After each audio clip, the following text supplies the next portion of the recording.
Verse 40 of the Tao says, it's all about returning. It's all about returning. Returning to what? Returning to the place from which you originated. The first 9 months of your life, you lived inside of your mother's womb in water. And during those whole 9 months, nobody could get in there and mess around with you. Nobody could get in there and get you to worry about anything. You didn't have sonograms that you'd look at and say, my God, I don't have a nose yet. What the hell's going on? I sure hope I get a nose. And you got into nose therapy and you worry about it. Oh, what if it doesn't happen? You don't do that. And all of a sudden, perfectly, it all unfolds in exactly the way it's going to unfold, independent of your opinion about it. You're not doing anything. Nothing is left undone. You're being done. You're being completed. And you were totally, completely at peace with it. You were surrendered to it. You allowed it. It wasn't a struggle. It wasn't. And then you popped out of there.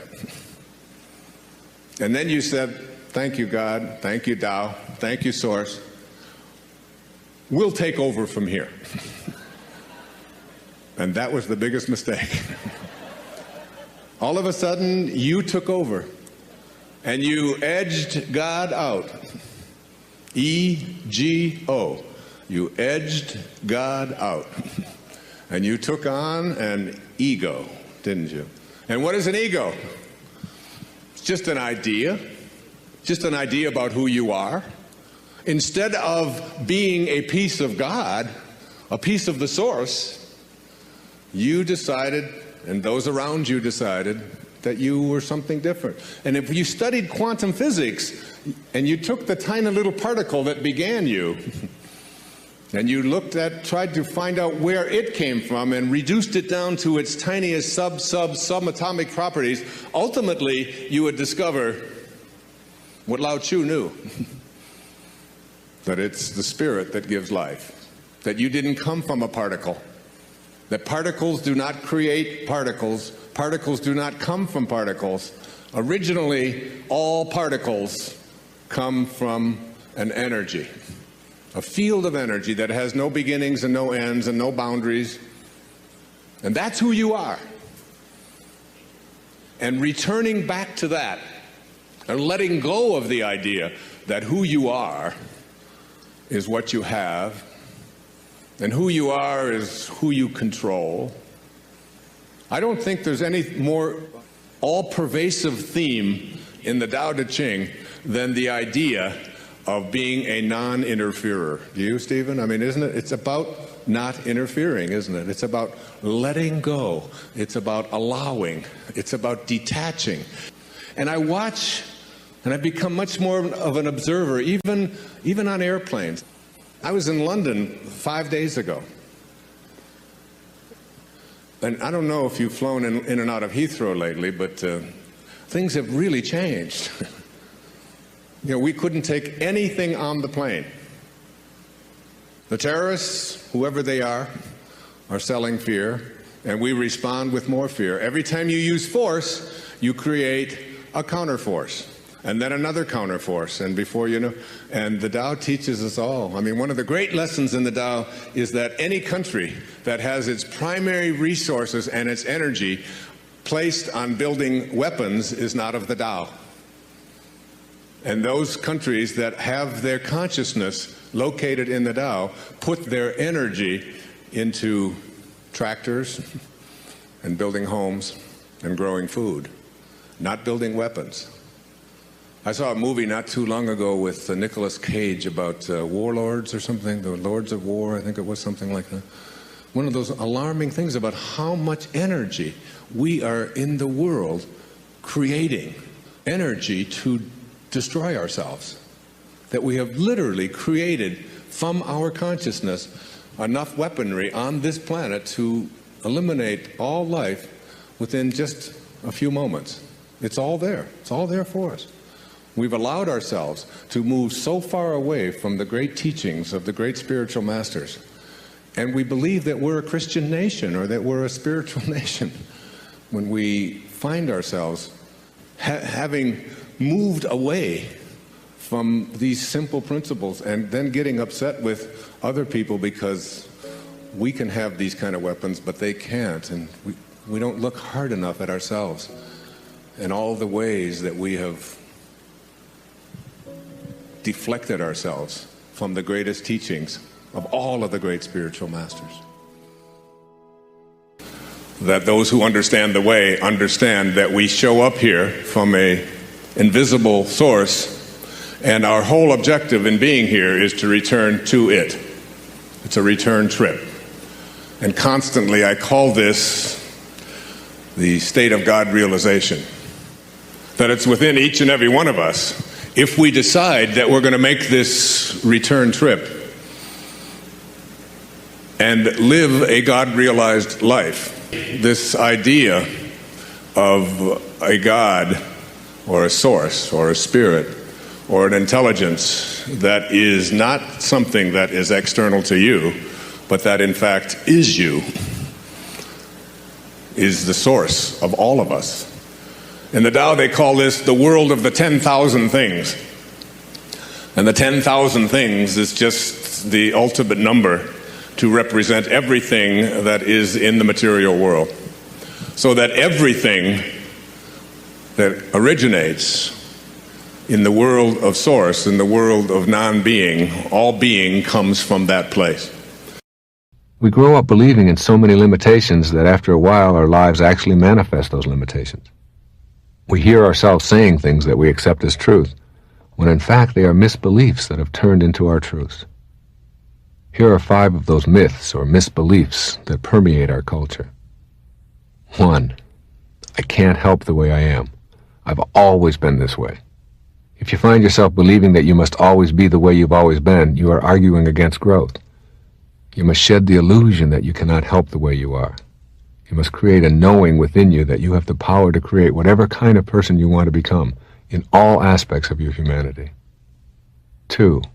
It's my nature. I inherited who I am, and it can't be changed. To enter the realm of real magic, you will have to suspend such thoughts and become a spiritual being first, a being who has no limitations in the inner domain where boundaries are non-existent. 3. My personality is controlled by my chemistry and metabolism. This is a lie we hear over and over again, and it is repeated in some of the most prestigious circles, making it even more difficult to overcome. While scientists may in fact have a point about body chemistry, what they too often fail to address is what kind of control we have over our own body. Our body chemistry is always being affected by how we choose to think. I want you to take a look at the enormous power that you have in your mind for containing those enzymes or retraining them to work for you rather than against you.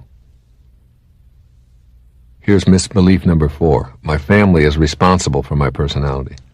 These kinds of pronouncements are the very sort of inner thoughts that will keep you from ever allowing miraculous changes to take place in your personality. You must know within that you not only have a choice today, but you have always had a choice concerning how you react to the influences of your family. The choice is always yours. Know that your family and your role within your family influence you today to the extent that you believe that they do.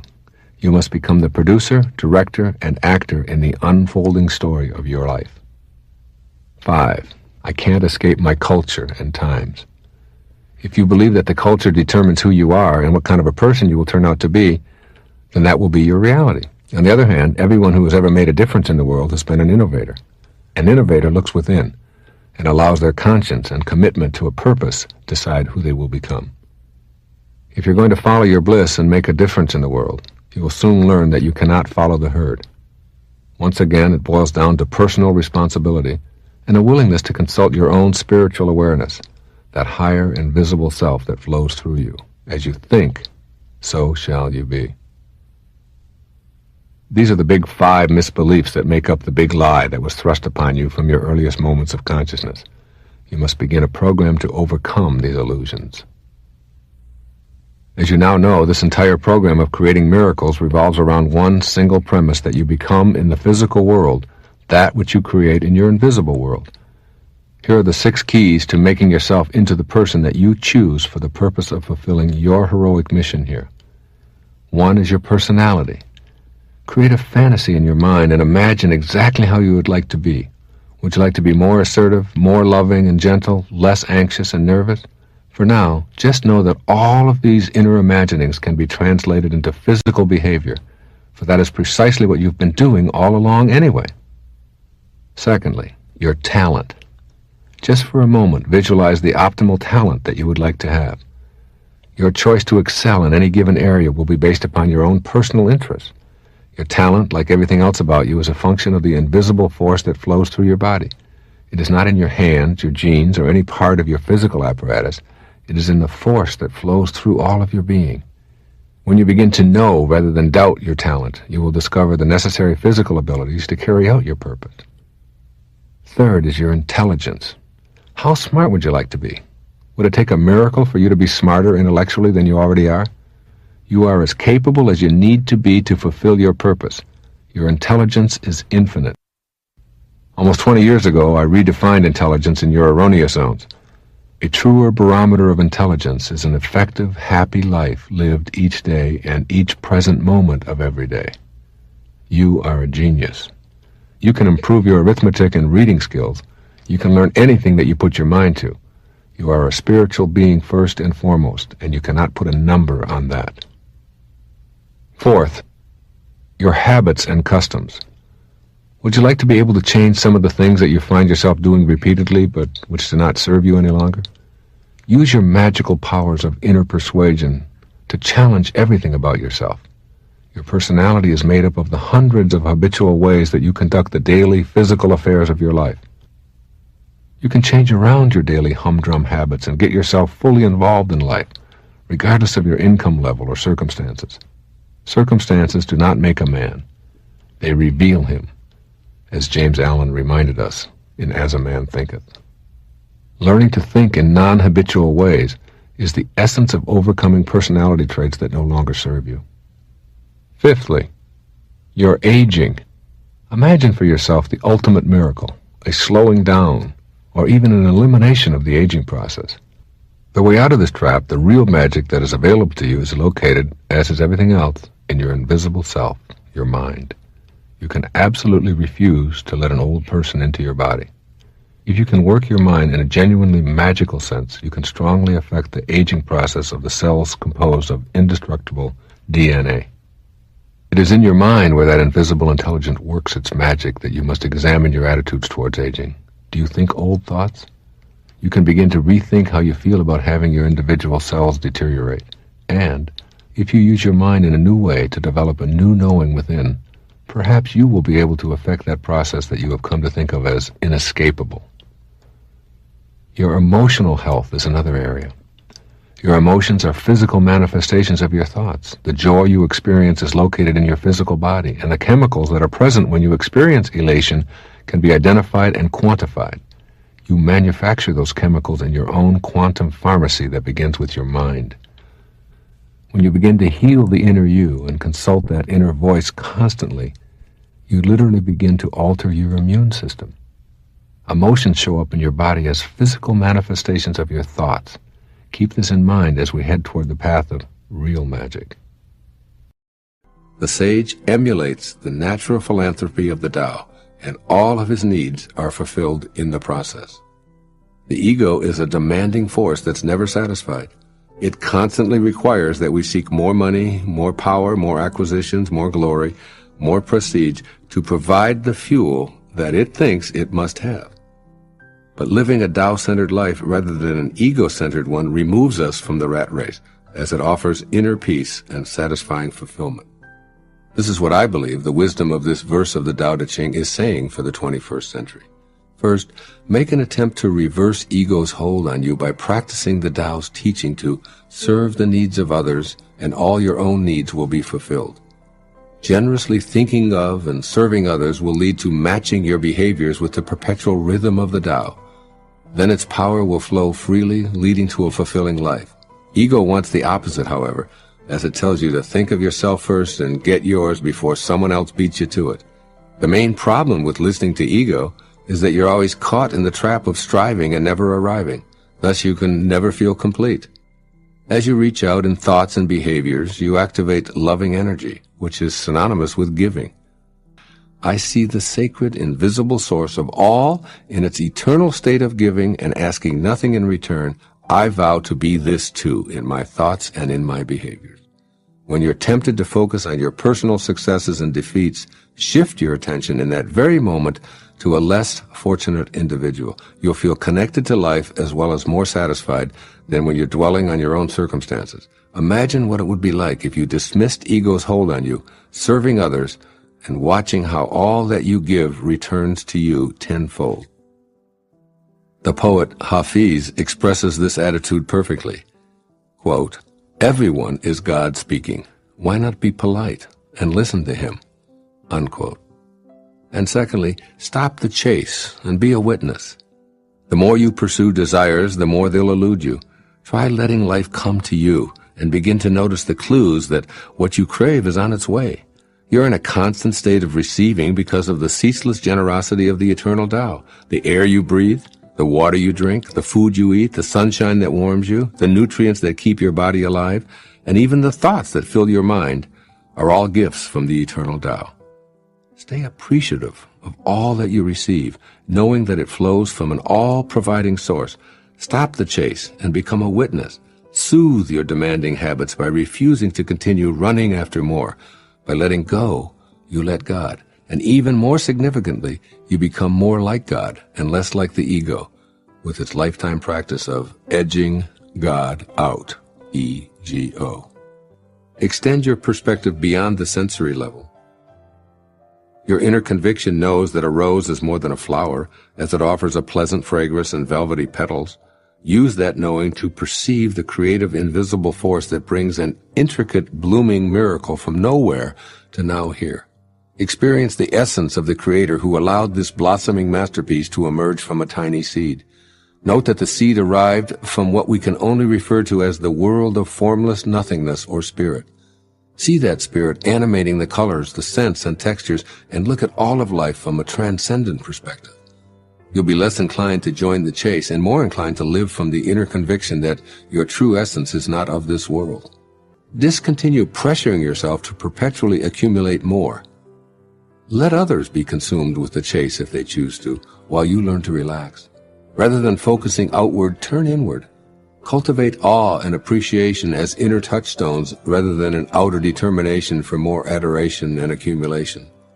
When you see a beautiful sight, or hear an enchanting sound, or taste a mouth-watering delicacy, allow yourself to think of the miracle within these sensory pleasures. Be like the master who prefers what is within to what is without.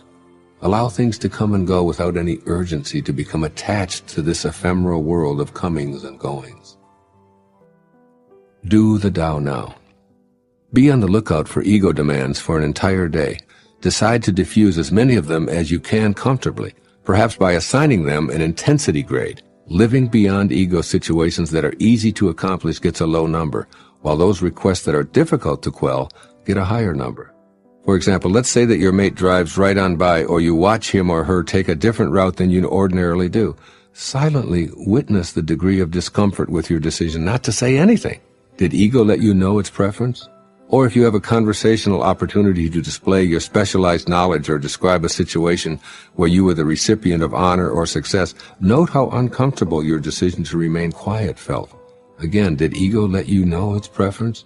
As Lao Tzu says in this verse, quote, "Through selfless action, fulfillment is attained. By holding back ego's demands, even for a few moments, you'll feel more and more fulfilled." Unquote. In the Tao, it says that a victory in war is to be celebrated by mourning, because it still gives evidence that we have not found our divine nature. If you love those who love you, what virtue lies in that? Even the morally weak love those who love them. And if you're good to those who are good to you, what virtue lies in that? Even the morally weak do that. Love your enemies. Be good to them. Share with them without expecting anything in return. Then your reward will be rich, and you will be sons of the Most High. He is kind to the ungrateful and the wicked. Be compassionate like your Father. How much of that do we practice on our planet? Divine love is a love that we have inside of us because it's the only thing we have to give away. That's all we can give away. Again, Patanjali, when you are steadfast, this is who Jesus was. This is who Rumi was. This is who Shams of Tabriz was. This is who Muhammad was. This is who Buddha was. When you are steadfast, which means there's no ego, when you are steadfast in your abstention of thoughts of harm directed towards yourself and others, that all living creatures will cease to feel fear in your presence. That's who St. Francis was. I've been to Assisi. Some of you were there with me. How many? Who was there? Look, so many of you were there with us last year, just a year ago, a little over a year ago. Do you remember the lecture in Assisi? When I stood there and St. Francis just entered my body, and literally I just lost it. I couldn't speak for 7-8 minutes. It was overwhelming, the love. And everyone in the room just stood up and just held their hands out. You can reach this level of consciousness. There's a great Indian poet. His name was Tagore, Rabindranath Tagore. In 1927, he wrote a collection of poetry called the Gitanjali. This is what he said about the ego. I went out alone on my way to my tryst. But who is this me in the dark? I step aside to avoid his presence, but I escape him not. He makes the dust rise from the earth with his swagger. He adds his loud voice to every word I utter. He is my own little self, my Lord. He knows no shame. But I am ashamed to come to thy door in his company. That's the ego. That's the part of us that we have to transcend. That's where we have to go within and recognize who we truly are. And who we are is divine love. When Jesus was asked, who is God? He said, God is love. And he that dwelleth in love dwelleth in me, and I in him. It's just love. That's all Rumi is about. It's about love. It's about love for the beloved, love for the divine, love for that place within us that is our excitement. It is our God. It's what God is. Whatever excites you is the part of you that is saying, this is my Dharma, this is what I'm here for. And you know what it's always about? It's always about serving. The miser who loves his gold gets no love from the gold. There's no love in gold. The reason the miser is so exquisitely happy with his gold is because of the outpouring of love that he has for it. That's what he feels. When you feel so good about your Mercedes, or you feel so good about this ship, or you feel so good about your great paintings, as I read to you at the beginning of today, the Chinese versus the Byzantines. When you feel so great about these great accomplishments and all that you have, and all that you own, and all that you've defeated, and all the wins that you've had, it's nothing to do with any of that stuff external to you. It's the outpouring of love that you are giving to it. And you can't have love in your life, and you can't give it away unless that's what you have inside.